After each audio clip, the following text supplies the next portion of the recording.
Just a few more hours in Photoshop, and this picture will be perfect. You're listening to the Master Your Lens podcast, episode 122. Hey, John Lee Dumas here, the founder and host of EO Fire, and welcome to the Master Your Lens podcast, the photography podcast dedicated to sharing inspiring stories, technical tips, and powerful secrets to help you become a better photographer. And now, your host, Matthew Jordan Smith.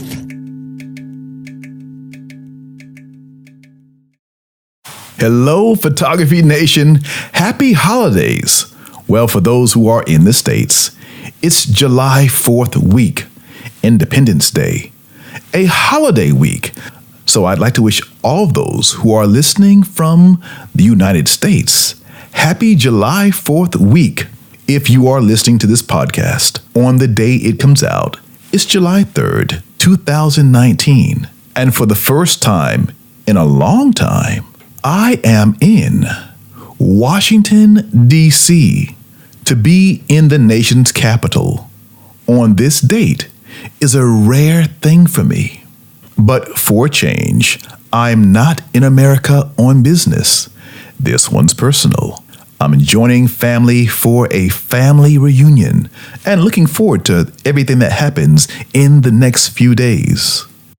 I'm also looking forward to going to the Smithsonian African American Museum. I actually have a photograph hanging in the Smithsonian, and I'm looking forward to seeing it. Since the opening of the Smithsonian African American Museum, I've been living in Tokyo, so this is my first chance to actually visit and see my image hanging on the walls. I can't wait. Hopefully I can find it. I've heard the museum is gigantic.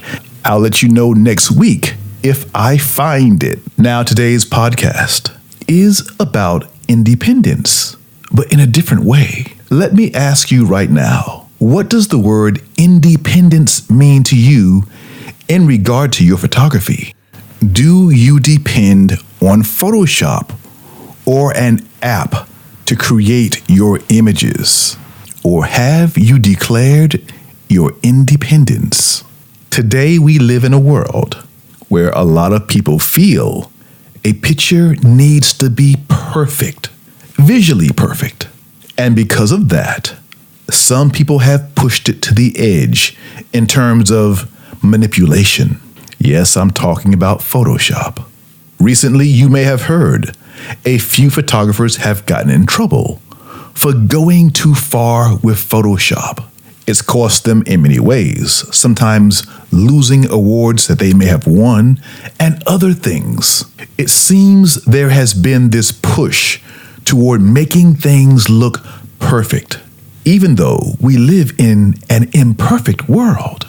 I do believe a big part of that is about trying to please everybody else and fit into, or what many people think, is a perfect picture where everything's in line, nothing's wrong, there are no blemishes on people, every hair is in the right place. That push has made some photographers go too far. Now, I'm not against using Photoshop, but there is a line. We're not going to talk about that today. Well, not about the tool Photoshop anyway. Today, we're going to talk about you being comfortable with your work, even when it may not be perfect.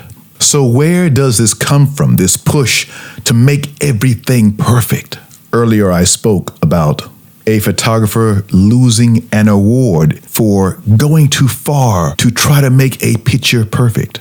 The picture I'm speaking of was a wildlife image, a picture of an elephant in the wild. The photographer retouched the elephant's ear, which had been torn, and made it look. However, this particular elephant was very well known, and everybody who knew the elephant, who saw the image, said, wait a minute, something's wrong here. This elephant is beautiful the way he is. Are we going too far in the push for perfection? In Japan, there is a term called Wabi Sabi, which speaks to the acceptance of imperfection or beauty that is imperfect. You see, there's beauty in everything. I've watched, especially recently, a lot of photographers push the boundaries in Photoshop in a quest to make everything perfect. But we don't live in a perfect world. There's imperfection all around us. And shouldn't we show the beauty in that? You have your own beauty. Don't compare yourself to somebody else. Sometimes we can't see our beauty, the beauty in our work, because we are comparing it to somebody else. And in that comparison, all we see is flaws in our work. You may have captured the essence of Wabi Sabi, the beauty of imperfection. But in manipulating the image, you may have taken it out and destroyed the beauty. Wabi Sabi speaks to the acceptance of imperfection. That is the first step, accepting and embracing imperfections. Now again, I am not against Photoshop, not at all, but there is beauty in seeing some work where it is totally untouched and showing the beauty as it is. You know, I'm always telling you, you should have a personal project. I've had quite a few in my career. One is a very long-term project. And because I work in the fashion, beauty, celebrity world, there's always retouching in some way, form, or fashion.